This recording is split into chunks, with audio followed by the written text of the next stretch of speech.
Okay. So first, I want you to think about the way that water molecules on a lake surface behave as water travels across the lake. Okay. So let's say you have a lake. This is a pretty cool lake. And you have the ground next to it, right? So let's say that one day somebody drops a pebble in the lake and bloop, there it goes. How do the water molecules on the lake surface behave as the water travels from that ripple down to the lake surface? So it'll go something like that, right? It looks a little more like a whirlpool, but you get the point. Basically, water molecules move up and down across the lake surface as they ripple through, just like that, right? What happens when the wave reaches the lake surface? Some of the wave's energy is actually transferred to the particles that make up the shore. And sometimes you'll see that the particles on the lake will move. They'll shift a little bit, they'll move. And that's what happens when the water molecules reach the lake surface. Now, in the same way, I'm going to kind of compare it to light waves, visible light. So, in the same way, we have visible light. A ray of light from the sun. A ray of light is actually a form of electromagnetic radiation. So, let me write that down. So, it is a form of an electromagnetic radiation.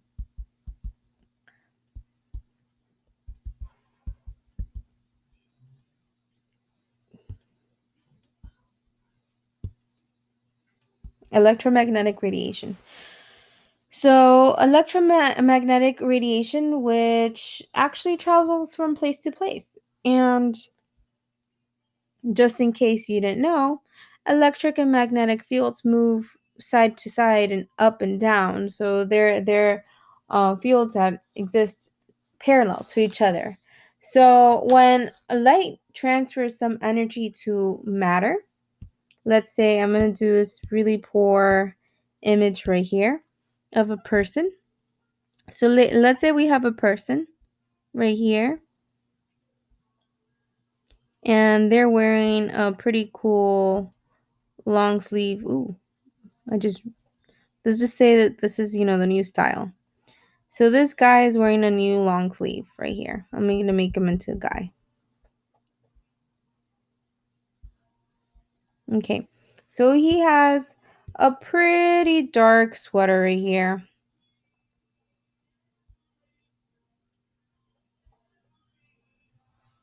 And one of the light waves, the light ray, goes ahead and reaches him, right? So when light transfers energy to matter in the same way that sunlight touches one person, like this old guy's, well, I shouldn't make him old because he's pretty young. This guy's dark clothing, energy is absorbed in certain amounts called quanta. So as energy is being transformed into his clothing, we call this quanta. And quanta is basically just the small certain amounts that energy is absorbed. So let me go back.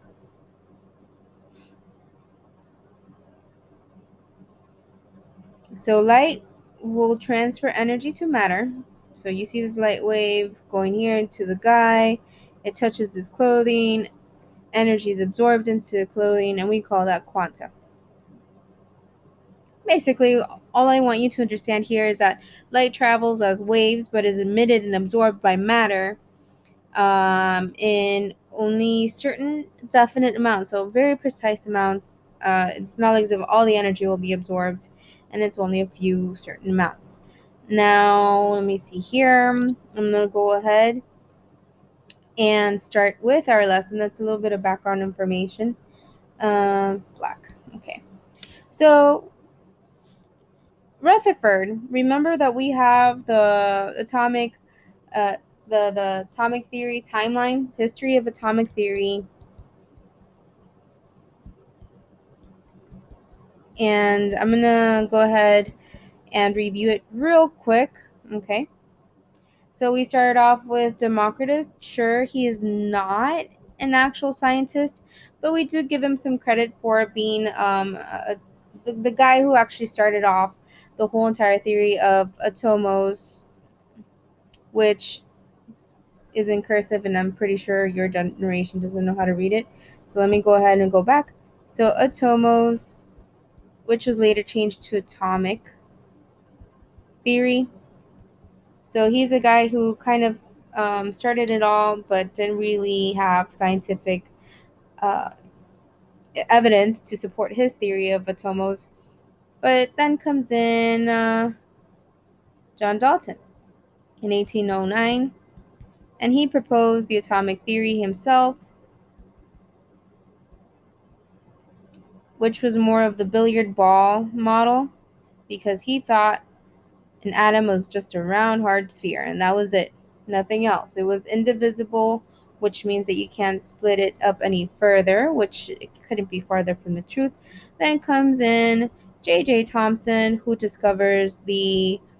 Oh, my bad.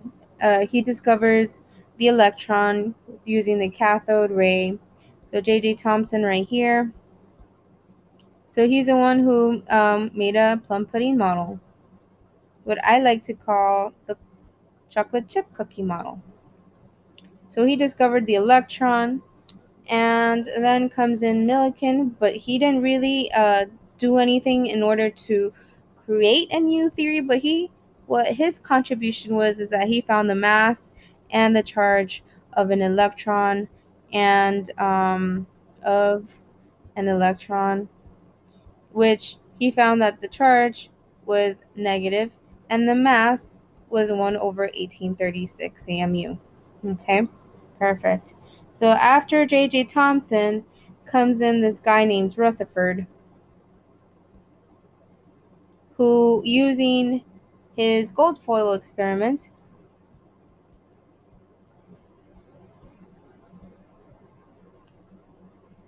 which was pretty cool, he did some studies which later proposed that all of the atoms' positive charge and virtually all of the mass is concentrated in the nucleus.